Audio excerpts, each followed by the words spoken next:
I'm a big podcast listener, avid podcast listener, and one of the podcasts that's on heavy rotation on my phone is Lance Armstrong's podcast. Now, Lance launched his podcast about a year ago. It's not about cycling. It's not about ways to improve your cycling. The format's actually pretty simple. It's just him in his home study. For about an hour, he just has someone sitting across the table, and they just kind of interview. I've been really enjoying it. Well, just this last week, his guest was Rickie Fowler. Now, Rickie Fowler is a 28-year-old golfer out of America, and he's currently ranked number 9 in the world, which is pretty impressive to be in the top 10 in such a competitive global sport. And they were just talking about life as a pro golfer and so on and so forth.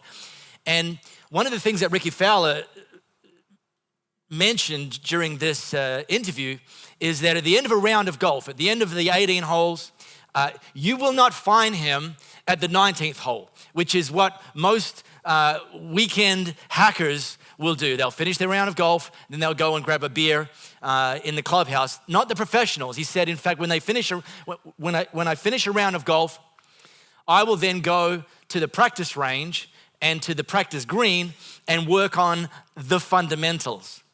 And so you and I will watch, you probably wouldn't watch a golf tournament, but if you're into golf, you might watch a golf tournament. But even if you're not, you might be watching the nightly news, and there may be a little bit of a highlight reel of some big tournament somewhere, and you'll see these great golfers pulling off these amazing shots, clever trick shots, and so on and so forth.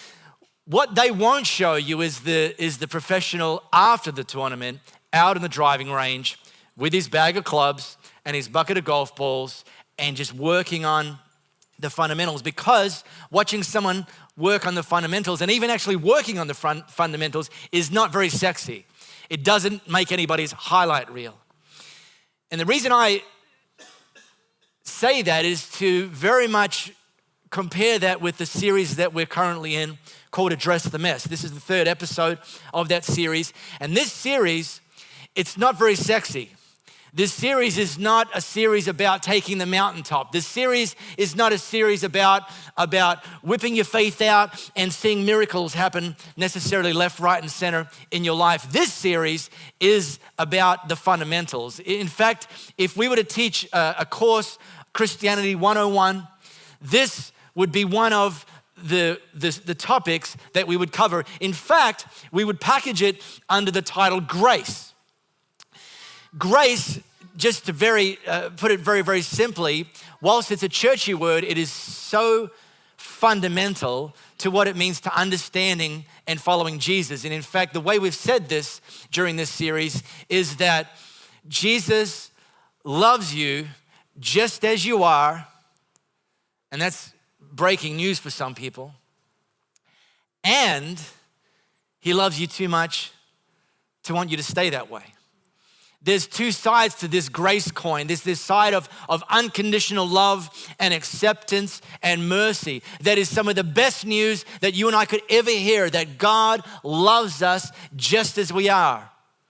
But that's the first half of it, and it doesn't stop there. Beyond that, he loves us too much to leave us there. He accepts us with our messes, and yet he doesn't want to just see us perpetuating our messes in our lives, and he gives us the power to change and to be transformed.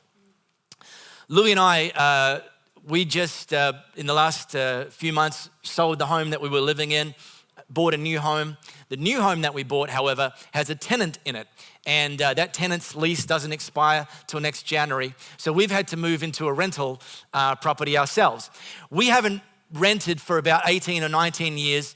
And so it's kind of this brave new world that we're in.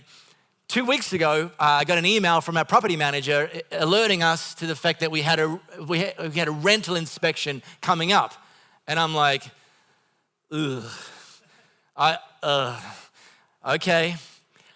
And if you don't rent, or if you haven't rented like us for some time, this is apparently how it goes, is you'll get the notification email from the property manager letting you know of the date, giving you a bit of lead time, a bit of warning, And the property manager went on with a checklist. So when I come, please make sure you've attended to the following. And the checklist is this, that, and the other. Basically, I boil the checklist down to make sure you haven't broken anything. I'm gonna come, and my job as the property manager doing the rental inspection is to look at everything and make sure that you haven't broken anything. Well, here's the deal. We're exceptional tenants. We in fact treating this rental property as if it was our own. It's a Jesus principle. It's a message for another time. But we've gone in there, and the owners, our landlords, they had bought this house for their daughter last year. They live in the country. She was moving up to study, and after a year, she got homesick and moved back, and now she commutes 3 hours to uni and back. Anyway, it's none of my business. Nor is it any of yours, but I'll just throw them for free. But she got. Now, look, I don't want to get judgy, but I have to say that I am on record as saying to Louis, because a lot of the stuff when we moved in wasn't working. And I said to Louis, I think that this daughter, I think she had a little bit of an entitlement mentality. I never met her, I don't know, I could be wrong, but man, how do people live like this? Oh, it's all right, it's mum and dad's house. Yeah, well, not anymore. Well, it is, but we're the tenants. So we've fixed the shower head that was leaking. We fixed the kitchen tap that had a crack in it, which was weird, never seen it before. We had an ant infestation of biblical proportions, and I've mostly moved the ants over to the next door's lot. The garden, well, there was no garden, and so we put in a production garden and can keep doing that. And so when I got the notice from the property manager, not only was I not nervous about the property inspection, I couldn't wait for her to come and see how much great work we've done. One of the dangers and one of the common mistakes that I see people making when it comes to following Jesus is they've boiled down to the experience of following Jesus as don't break anything, stay out of trouble, behave yourself. The goal in following Jesus is don't break anything, stay out of trouble, behave yourself. And I want to put it to you this morning that following Jesus is so much more than staying out of trouble, so much more than behaving yourself. That you not only don't have to freak out if your friends find out that you're a Jesus follower, in case they catch you, or in case Jesus catches you getting into trouble, but actually you can show off the fact that Jesus is working in your life because you're following him. I want to put that to you this morning. Now, if you have the Elevate app, you can tap on the Bible title. It'll take you to a letter that Paul wrote to one of the churches that he launched. Now, Paul was a heavyweight of the early church. He would go around launching churches in prominent cities in the known world, and he would launch the church, get it going. He would identify some young leaders. He would then invest into them and get them to a place where they could take the church on, and then he would leave town and go and launch another church, and he kept on launching churches. Well, one of the churches he launched is in a place called Philippi, which is in Greece, and he launched that, and 10 years later, one of the ways he would keep in touch with the churches is he would write letters.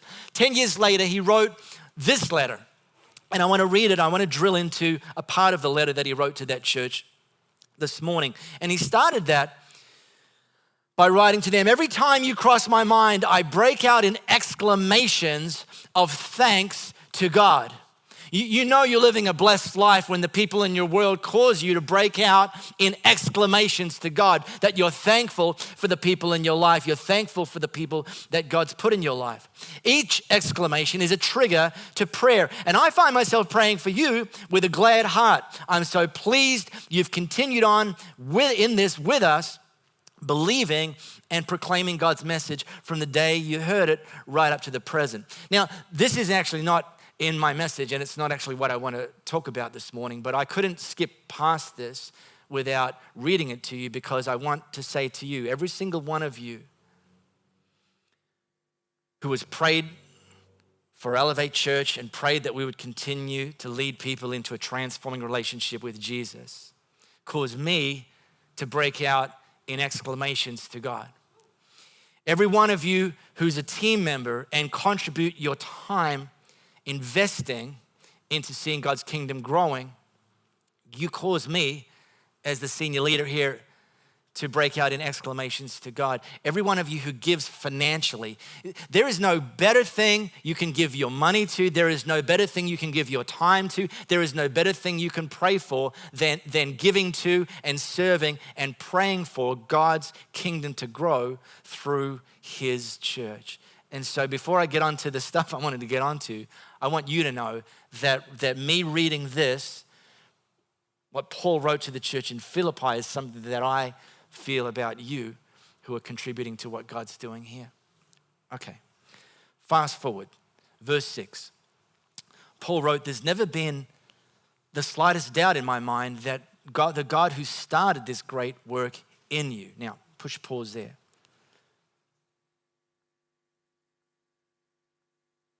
It's critical that you understand that when you decided to start following Jesus, he started something in you. And by the way, if you've never made a decision to start following Jesus, we're going to give you an opportunity to make that decision this morning in about 18 minutes and 21 seconds. Don't look at the clock.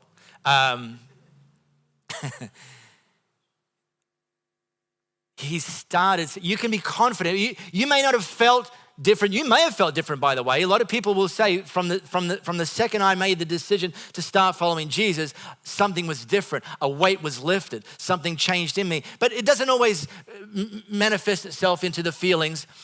And even, by the way, sometimes the feelings come and go because that's life. But be confident that when you started following Jesus, he started something in you. He started transforming you. He started maturing you. It's a process and it'll take time. And here's why I say, and I said this at the beginning of this series 2 weeks ago, we both need to make a first time decision to start following Jesus. I made that decision when I was 24.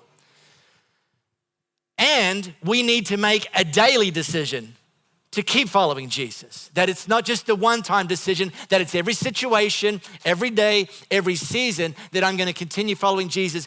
And know that as you and I continue to follow him, he continues to do the work in us that he started when we decided to start following him. It can't be rushed, but it's happening.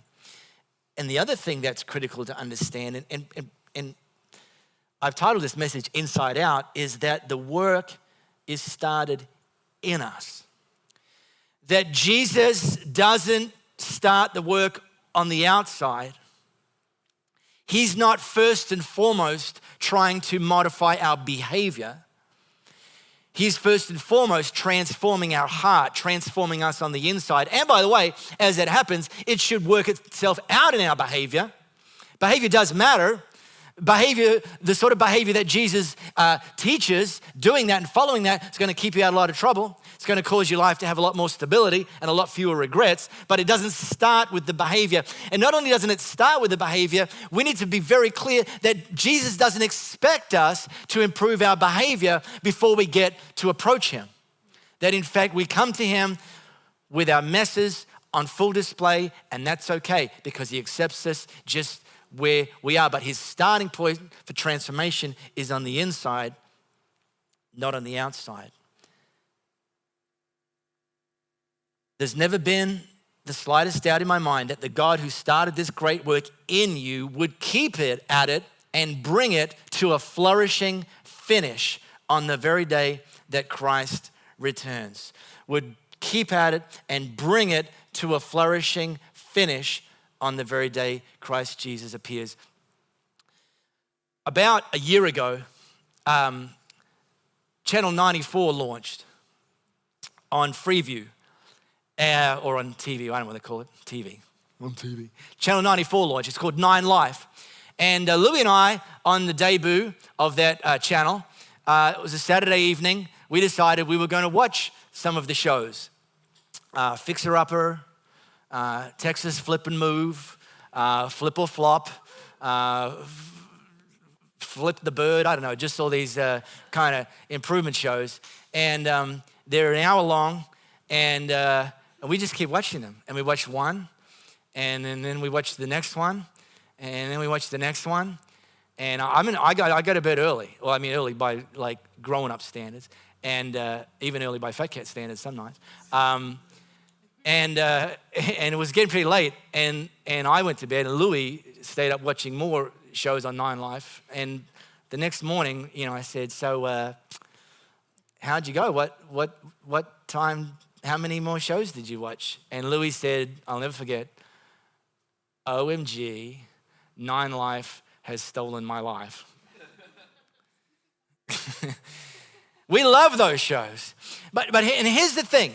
Picture this. If you've ever watched that or on, I think the Food Network, they have like Restaurant Impossible and those sorts of things. They show you the first 5 minutes of just how bad things are.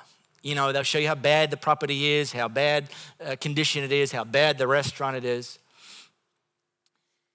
It's a 60-minute show, and you watch the first 5 minutes and you get sucked in. Well, we do.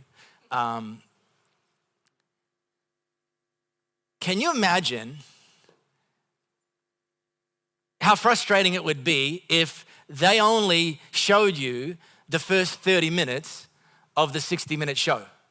That you would never get to see when the house became move-in ready. You would never get to see when the restaurant got up to full snuff. You'd never get to see when the house went on the market and they flipped it for a profit, because it's a 60-minute show, but they only show 30 minutes of it. They never take it through to completion. Well, here's the promise that Paul's reminding you and I, that not only does Jesus start a work in us, but if you and I commit to continue to follow him, we can be confident that he will complete the work in us. He'll run the show for the full 60 minutes. We'll get to see the full transformation when either he comes or we go, whichever comes first. That we don't have to freak out that it's never going to finish, that it's never going to be completed. We can be confident that this lifelong process is going to work out in our lives. And then Paul says, so this is my prayer. He said to them how great they are. He's told them, guys, girls, you can be confident that God not only started a work in you, he's going to finish the work in you. And so this is my prayer. Here's what I'm praying for you. Here's when I think about you, when I pray for you, here's what I pray. Question. When you pray, what do you pray for? When you pray for you or when you pray for anything, what do you pray for? Help me find my car keys. God. Help me pass the exam. Help the boss like my presentation. Help me get to work on time. Help me find a parking spot. These are okay prayers. They're not unimportant. But I want to put it to you this morning that whilst they are not unimportant, they are underimportant compared to what we can be praying for, compared to where we can aim our prayers, compared to the size and the scope and the trajectory and the altitude of what our prayers can be about. And Paul gives us some clues as to where we can angle our prayers based on what he was praying for the church in Philippi. This is my prayer, that your love will flourish and that you'll not only love much, but well. Paul's not praying that they would be better rule keepers, that they wouldn't break stuff, that they would stay out of trouble. I pray that I don't have to visit you in jail. I pray that when you meet Jesus and he goes through the checklist like a property manager, that you won't get evicted. He's not praying that for them. He's praying prayers that go way, way, way, way, way above, that are far more important and far more magnificent. That your love will flourish, and that you will not only love much, but love well. That your love will grow in quantity and quality. One of the very real pieces of evidence that this work that God's doing in you is actually gaining traction, that you and I are actually growing, is our demonstrated ability to love much and to love well, to be better and bigger lovers of people than we were yesterday, last week, last month, last year. When our prayers are not just about us, when our goals are not just about us, when our desires are not just about us, but when we are not only angling the trajectory of our prayers towards other people, but we're angling the trajectory of our lives towards other people, that we've got an increased capacity, an increased love in our hearts that sees us reorient the way we spend our money, the way we give our money, the way we allocate our time, the priorities that we put into our week, that those become quantifiable demonstrations of whether you and I are allowing God to continue to do this work in us. That you and I are continuing to follow him every day, not just a decision that you made when you were 24 or 14 or 45. That you and I would have an increased capacity to be lovers of people, not keepers of rules. Learn to love appropriately. You need to use your head and test your feelings so your love is sincere and intelligent, not sentimental gush. Real simple. Let me break it down. Don't let your love just be something related to your thoughts.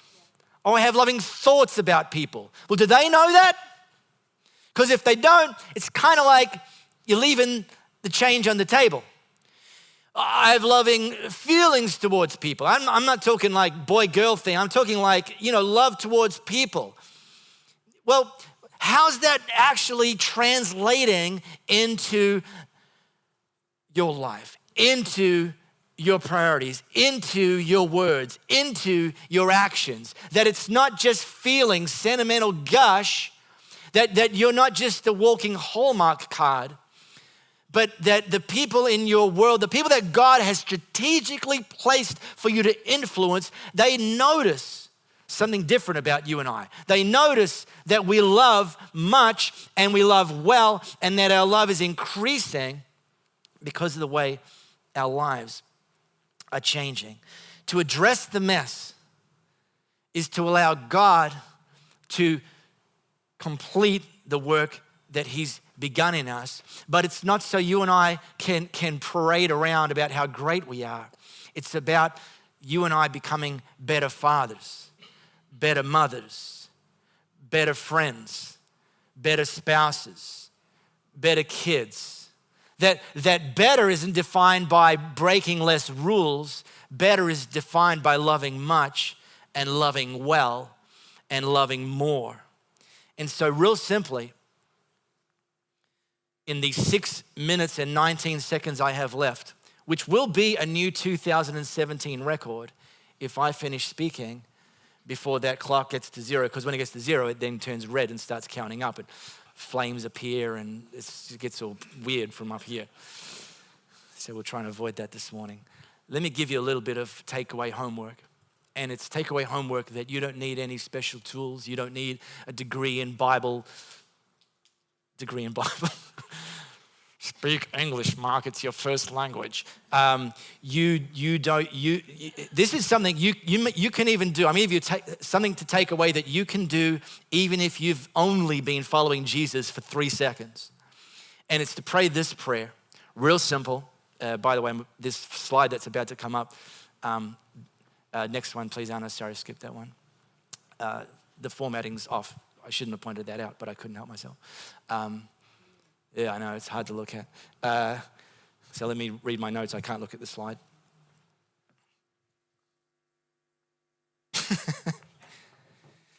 Oh, some of you think I'm joking. Here's the homework. You can take a screenshot of this. It'll be in our podcast. It's a prayer. It's an ongoing prayer. It's a simple prayer. It's something that you can do every day. It's something that I encourage you to do every day. And actually, the emphasis is on the second half of this prayer because God promised that he will complete the work that he's begun in you and I. Though we do have a part to play, and that's to continue following him, because if we stop following him, all of a sudden the transforming slows down to a halt. Second half of that prayer, help me to love much and love well. Yes, still pray for finding your car keys or your phone. Still pray for parking spots. Still pray for your boss to like you. Still pray for that you pass the rental inspection. These are all good prayers. They're not unimportant, but they're underimportant compared to the prayer that we can pray. Now, I promised you I'd give you an opportunity to start to follow Jesus if you've never actually taken that first step or that next step. And I'm going to do that right now. Real simple. In a moment, if you've never made the decision to start following Jesus, and by the way, I made the decision to follow him this morning, but I made it for the first time when I was 24. You've never made the first time decision to start following Jesus. I want to give you that opportunity in a moment. And all I want you to do is just to demonstrate to God that that's your decision today, that that's your next step today, that that's your prayer today. I just want you to put your hand up and, I'll see your hand. When I see it, I'll ask you to put it down and we'll pray. I'll just pray from up here. You stay seated where you are. It's not going to get weird. But for those of you that have not yet made that decision to start following Jesus, how about you make that decision this morning? Put your hand up. You say, God, that's me. That's the decision I'm making this morning. When I see a hand, you put it down. I'll pray for you from up here. We don't want to miss anybody this morning.